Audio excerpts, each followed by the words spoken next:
मलाल है मगर इतना मलाल थोड़ी है, ये आंखें रोने की शिद्दत से लाल थोड़ी है।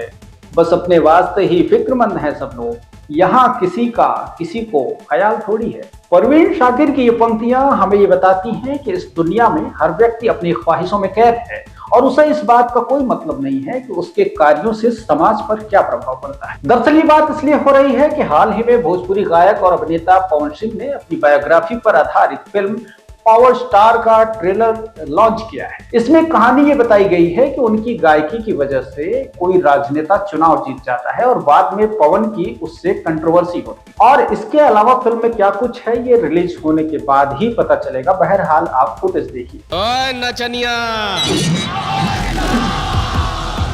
मेरे भाई ये सब नाम दिए हैं पावर स्टार। सर कुछ कलाकार बोल रहे हैं कि पावर स्टार से हम आगे निकल जाएंगे। बैठलो हाथी गधा से ऊंचा होला। ऐसा कीजिएगा कि आपके राजनीतिक तिलिस्म में जनता फंस जाए। सूर्य प्रताप ने पावर स्टार से चुनाव प्रचार करा कि जो अपना आखिरी दाव खेला था, उस दाव ने पूरा चुनाव का रुख बदल दिया है। सिर्फ तोहरे कारण चुनाव जीत गई। आपको अंदाजा भी है सूर्य प्रताप की औकात का? उसका औकात देख लिया है हमने, हमारी वजह से जीत हासिल किया है वो। लहर जी फिल्मी डायलॉग बाना सिनेमा के पर्दा पर अच्छा लगे। फिलहाल इसमें एक जगह पर पवन सिंह एक महिला पत्रकार को कलम वाली बाई कहकर पुकारते हुए दिखेगा। ये भी फुटेज देखिए। अभी हो आ गई मिस सच्चाई, कलम वाली बाई। कलम वाली बाई, कलम वाली बाई, कलम वाली बाई। सर 5 मिनट, एक इंटरव्यू प्लीज। इस फिल्म का ट्रेलर देखकर ही लग रहा है कि पवन सिंह किसी घटिया या दोयम दर्जे के डायलॉग राइटर के चक्रव्यूह में फंस गए, जो न केवल उनकी पिछली जिंदगी से हताश है बल्कि अव्वल दर्जे का चोर भी है। जब ये रेडियो इंडिया ने पावर स्टार फिल्म के स्क्रीन प्ले एंड डायलॉग लिखने वाले जावेद अहमद नाम के एक व्यक्ति से फोन पर बात की और बधाई देते हुए शिकायत दर्ज कराई कि उसने पत्रकारों की बेइज्जती की है, तो वो एकदम से आपे से बाहर हो गया। आइए सुनते हैं उसकी बातचीत के प्रमुख अंश। बस आपका आशीर्वाद है, आप बताएं। जी हमारा आशीर्वाद क्या, आशीर्वाद तो ऊपर वाले का है। नहीं ऐसा नहीं होता, आदमी का भी आशीर्वाद होता है, ऊपर वाले का तो रहता ही हर आदमी पे। चलिए मैं तो आपका वो ट्रेलर देखा फिल्म का, मैंने बधाई दूं आपको। अरे नहीं थैंक यू भाई। और बताएं। बस एकदम बढ़िया है, ट्रेलर देखा मैंने। जी जी। तो मैंने कहा आपको फोन किया जाए। तो ये फिल्म कब रिलीज हो रही है? अभी देखिए होली के बाद। अच्छा जी। बस लेकिन एक शिकायत है, पवन भाई ने पत्रकारों की बेइज्जती की है। किसमें? स्टोरी में पत्रकारों की बेइज्जती की है पवन भाई ने। कैसे पता आपको? वो ट्रेलर में लिखा है ना, कलम वाली बाई आ गई। हाँ तो उसमें बेइज्जती हो रही है। हाँ बेइज्जती है, वो तो जिस अंदाज में बोल रहे हैं बात तो वही है, कलम वाली बाई। आप लोग तो यार इतने ज्ञानी होते हैं, आप पत्रकार, औकात चवन्नी की नहीं होती है और पूरा भाप लिया लिफाफा देख के कि आपने वो पत्रकार की बेइज्जती, तो क्लेम कर दो, मुकदमा कर दो। नहीं मैं तो हिम्मत है तो मैं तो कह रहा हूँ, उन्होंने इस तरह से कहा। जब जाहिल आप लोग होते हैं, आप लोग को मालूम क्या है पत्रकार, आप पत्रकारिता कितने साल से कर रहे हैं? हमसे ज्यादा बड़े पत्रकार है क्या आप हिंदुस्तान के? नहीं बड़ा पत्रकार की बेइज्जती कर दी, कर दो मुकदमा, मर्द हो तो, अगर असली औकात है तो। क्यों?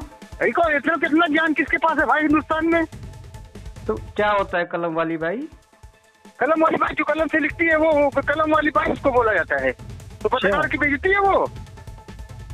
अच्छा हाँ तो बड़ा पत्रकारिता सीख लिए 4 दिन से। तो भाई यही चीज तो सही से भी बोल सकते हो तुम। तो मतलब सर पैर की बात करने के लिए फोन किया था क्या? अरे भाई इधर से फोन कर रहा हूँ तो आप ये बकवास कर रहे हैं इधर। कलम वाली बाई वो बेइज्जती, कलम वाली बाई बोलने से बेइज्जती हो जाता है। मैं तो सीधे से पूछ ही रहा हूँ भाई तेरे से, तू तो जबरदस्ती खाना गर्म हो रहा है। तू बकवास कर रहा है तू। तो फालतू ओवर पैजामे से बाहर क्यों हो रहा है भाई तू? हाँ बड़का पत्रकार बने हैं भाई, ऐसा है तमीज से भी तो बोल सकता है ना। तू पजामे से बाहर नहीं हुआ करते भाई जावेद भाई, मैं तो तमीज से पूछ रहा हूँ। तू क्या करेगा? है मैंने ये तू करेगा क्या? मैंने ये कहा है कि भाई क्या करेगा? मैंने ये कहा कि जावेद भाई मुझे, मैंने कहा जावेद भाई मुझे शिकायत है। पैजामे सुन क्या बात कर रहा है तू? क्या कर सकता है मेरा भाई? मैं कुछ नहीं कर सकता। मेरा औकात तो बता, बोल। मैं तेरा पत्रकारिता मेरा हिस्ट्री जानता है तू? भाई मैं तेरा कुछ नहीं कर सकता। मैंने तो सीधे सीधे मतलब सिंपल सी भाषा में ये पूछा कि जावेद भाई मुझे शिकायत है, मैंने तो विनम्रता से कहा, तुम उसको क्लेरिफाई तो उसमें कर देते क्या नॉर्मल है? कि भाई ऐसा ऐसा मेरे को है। ज्ञान दे रहे कि कलम वाली बाई मतलब वो हाँ इससे बेइज्जती है, ऐसे बेइज्जती है। अब आपने भाई 3 बार तो बोला ना मैंने बेइज्जती तो है। अपना ओपिनियन रखा। अगर तुम अच्छे पत्रकार होते तो तुम्हें इस ओपिनियन को समझाने की भी तो कोशिश होती है ना तुम्हारी। तुम तो एकदम अरे तो मैं समझा तो पूछ ही रहा हूँ ना।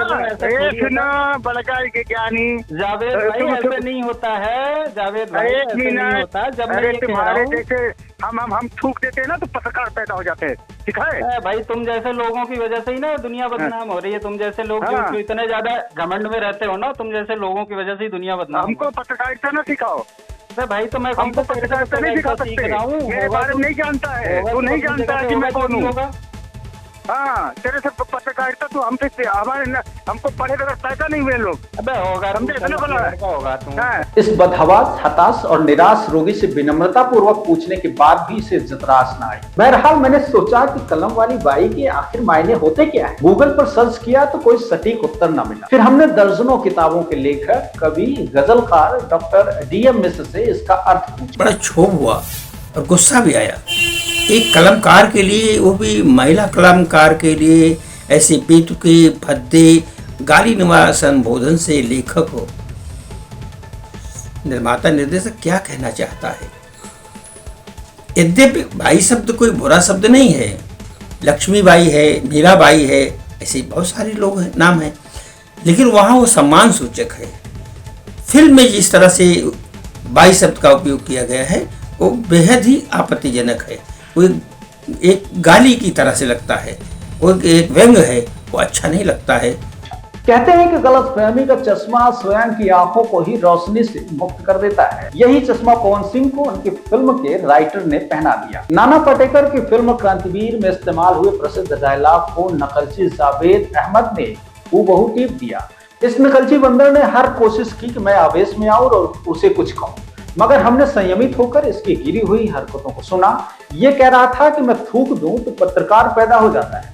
मिस्टर जावेद, हमारे यहाँ मेरठ में ना थूक कर कुछ और ही किया जाता है बेटा। कभी मिलोगे तो बताऊंगा मैं तुझे। शायद बॉलीवुड में काम न मिलने से हताश जावेद को भोजपुरी से दाल रोटी के जुगाड़ की उम्मीद है, तभी तो वो पहुंच गया है भोजपुरी कलाकारों को बदनाम करने। ये तो एक फिल्म का पहलू है, अब जरा दूसरे पहलू पर भी नजर डालते हैं।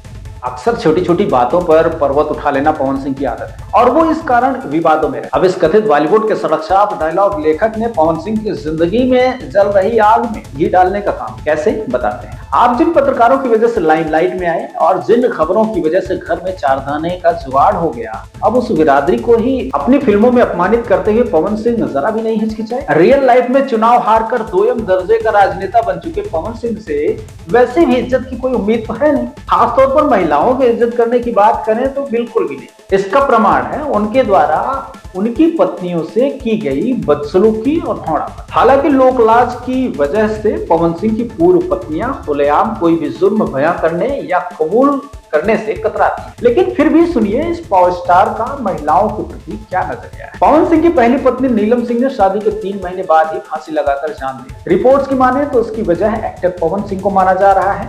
नीलम की बहन ने बताया था कि काम की वजह से पवन हमेशा बाहर बिजी रहते थे और नीलम को वक्त नहीं देते थे, इस कारण नीलम टेंशन में रहती। इस वक्त आ रही है बड़ी खबर। भोजपुरी फिल्मों के कलाकार और गायक पवन सिंह की पत्नी ने सुसाइड कर लिया है। बताया जा रहा है कि मुंबई में अपने घर में फांसी लगाकर आत्महत्या की है। इसके बाद पवन सिंह का नाम भोजपुरी सिनेमा की मशहूर सिंगर अक्षरा सिंह से जुड़ा। एक इंटरव्यू में अक्षरा सिंह ने खुद खुलासा किया था कि पवन उसके साथ मारपीट करते थे, जबरदस्ती बिना गलती के माफी मंगवाते। वो अक्षरा से शादी करने के लिए कॉन्ट्रैक्ट साइन करवाना चाहते थे, जिसके तहत वो कभी उनकी प्रॉपर्टी पर हक नहीं जताएंगे। पवन ने अपने ईगो को शांत करने के लिए उनसे कई तरह की चीजें करवाई। बिकॉज लोग देखेंगे तो क्या बोलेंगे, तो मैं उनके इमेज को प्रोटेक्ट करते हुए उनको प्रोटेक्ट करना चाह रही थी, लेकिन उन्होंने धक्का दिया था और बहुत सारी चीज़ें हुई थी जो होटल वाले आए, उन लोगों ने देखा और चीज़ें बहुत ज़्यादा वायरल हो गई। से मैंने वो इंटरव्यू दिया है, तब से इनके सो कॉल्ड भाई लोग जो हैं, इनके चमचे हैं, वो सब मुझे फ़ोन करा रहे हैं, गालियाँ दिलवा रहे हैं और सोशल साइट्स पे मेरा नाम बदनाम करने की कोशिश की जा रही है। तो इनको ऐसा लग रहा है कि मैं डर के सुसाइड कर लूँगी या मैं भाग जाऊँगी। ये सोशल साइट्स पे मेरे नाम से गंदी गंदी गालियाँ लिख रहे हैं। अक्षरा एक बहुत गिरी हुई अभिनेत्री है, पवन भक्त बदनाम करने की कोशिश कर रही है। ये देखिए, ये सारे कॉल्स उन्हीं लोग के आ रहे हैं नॉन स्टॉप। ये देखिए, ये मेंटली हैरेस करने के लिए और मेरे इमेज को गिराने के लिए ये सारी चीज़ें की जा रही हैं, पर मैं चुप नहीं रहने वाली हूँ। ये इनके भाई हैं, ये इनके भाई हैं। तो ये सब, ये देखिए, सारा कॉलम बना के ऐसे ऐसे कर रहे हैं कि मैं डर जाऊंगी। ये लोग सब कहते थे कि हे भगवान आप ही संभालिए इनको, आप देख लीजिए। सब अपना चेहरा पलट लेते थे, कुछ लोग वॉशरूम में चले जाते थे। उस समय में मैं इनको प्रोटेक्ट करती थी। अगर मुझे आपका इमेज डाउन करना रहता तो मैं क्यों करती। अक्षरा कह चुकी हैं कि उनके लिए पवन सिंह भगवान की तरह थे। वो उनके प्यार में इतना पागल थी कि घर वालों से छिप छिप कर उनसे मिलने जाती थी, उनके सारे काम करती थी। यहाँ तक कि पवन सिंह ने कई बार भरी सभा में उनसे उनके पैर छूने के लिए भी बाध्य किया। अक्षरा को रिश्ते में झटका तब लगा जब पवन सिंह ने उन्हें धोखा देकर ज्योति सिंह के साथ गुपचुप तरीके से शादी कर ली। पवन सिंह की इस हरकत से अक्षरा टूट गई और इससे बाहर निकलने में काफी लंबा वक्त लगा। पवन सिंह ने बलिया कि ज्योति सिंह से 2018 में दूसरी शादी न चाहिए। कुछ सालों तक रिश्ता ठीक चला। 5 साल के बाद खबर आई कि ज्योति ने भी तलाक की अर्जी डाली है। पवन जी से मैं कहना चाहता हूँ कि हमसे 1 करोड़ 1.5 करोड़ रुपया ले लें, या तो हम जमीन ले लें हमसे, या तो नगद ले लें। हमारी बेटी को रखें अच्छा से, एक सम्मानजनक रूप में। कौन स्टार है तू? चले ले अभी न कर ला, बहुत नियर पेट ले ले बड़े डिंग डिंग डिंग। रेडियो एक पत्नी को मार चुके हैं, मारे हैं। ऑलरेडी वो एक पत्नी को मार चुके हैं, मारे हैं। तो बस गाली देना, कुछ जाओ रंडी हो, वैसा हो। का बारे तो रखी यहाँ न बॉडी लैंग्वेज बा न सिंगिंग बाबा कार्य तो रखी यहाँ। वजह बताते हुए ज्योति ने पवन और उनकी मां पर मारपीट और घरेलू हिंसा करने का आरोप लगाया। ज्योति ने यह भी कहा था कि उनका अबॉर्शन तक करा चुके। हालांकि बाद में ज्योति ने इस केस को वापस ले लिया और एक्टर के चुनाव प्रचार में उनका साथ दिया। पवन सिंह और खेसारी लाल, ये दोनों नाम तो सुना होगा। जुबानी जंग इनकी जग जाहिर है। इंडस्ट्री में दोनों ही हिट हैं, लेकिन दोनों की एक दूसरे के साथ होने की बात अक्सर एक दूसरे पर कटाक्ष करती है। इंडस्ट्री में एक दूसरे को छोटा दिखाने और जहर उगलते हुए खुद को दोस्त बताने की पवन और खेसारी की ये जंग लगातार जारी है। पवन का मानना है कि खेसारी हमेशा उनसे कंपटीशन रखते हैं, हालांकि वो किसी को अपना कंपटीटर नहीं मानते। दारू पीकर स्टेज पर गाना गाना पवन सिंह की जिंदगी से जुड़ा वो विवाद है जिसके बारे में हमेशा चर्चा होती है। इसके अलावा उनके इवेंट्स में भगदड़ मचना, तोड़फोड़ और गाली गलौज होना बेहद आम बात है। कई बार उन पर तोड़फोड़ कराकर पब्लिसिटी कराने का भी आरोप लगा है। अब बात कर लेते हैं चुनाव की, जिसने पवन सिंह को उनका अभिमान चूर चूर करने में पूरी भूमिका निभाई। वर्ष 2024 के लोकसभा चुनाव में काराकाट लोकसभा सीट पर भोजपुरी के स्टार पवन सिंह की करारी हार हुई। वे सोच रहे थे कि चुनाव जीतकर मनोज तिवारी, रवि किशन और निरहुआ की बराबरी कर लेंगे, मगर यहाँ सीपीआई एमएल के उम्मीदवार राजा राम सिंह 1,05,858 वोटों से जीत गए। राजा राम सिंह को 3,80,581 वोट मिले। वहीं भोजपुरी फिल्मों के पावर स्टार पवन सिंह को 3.25 लाख वोट मिले। इस तरह से काराकाट लोकसभा चुनाव में 2,74,723 मतदाताओं ने मिलकर इस कथित पावर स्टार को दोहम दर्जे का राजनेता बना दिया। यानी रियल लाइफ में फ्लॉप हो जाने के बाद पवन सिंह अपने मन की भड़ास पर्दे पर उतार रहे हैं। अब वो खुद को स्वयंभू पावर स्टार साबित करने के लिए काल्पनिक दुनिया का सहारा ले रहे हैं और समाज को चेतना देने वाले पत्रकार बिरादरी को कलम वाली बाई कहकर बुला रहे हैं अपनी फिल्म। इस तरह का भद्दा मजाक और कमेंट, अरे भाई कुछ तो शर्म करो यार मेरे फ्लॉप सांसद जी। इस छपरी को और गले लटका लिया जावेद को। तो मेरा सीधा सीधा मानना यह है कि जिस छपरी राइटर की बदौलत पवन सिंह खुद को एक बार फिर बदनामी की कगार पर ले जाना चाहते हैं, ऐसे लोगों से हमेशा बचकर रहना चाहिए। बहरहाल आपको ये वीडियो कैसी लगी हमें कमेंट करके जरूर बताइए, और इस तरह से जो सार्वजनिक तौर पर लोग पत्रकारों को निगेटिव दिखाना शुरू कर रहे हैं, इनके बारे में आपकी क्या राय है हमें कमेंट कर बताइए।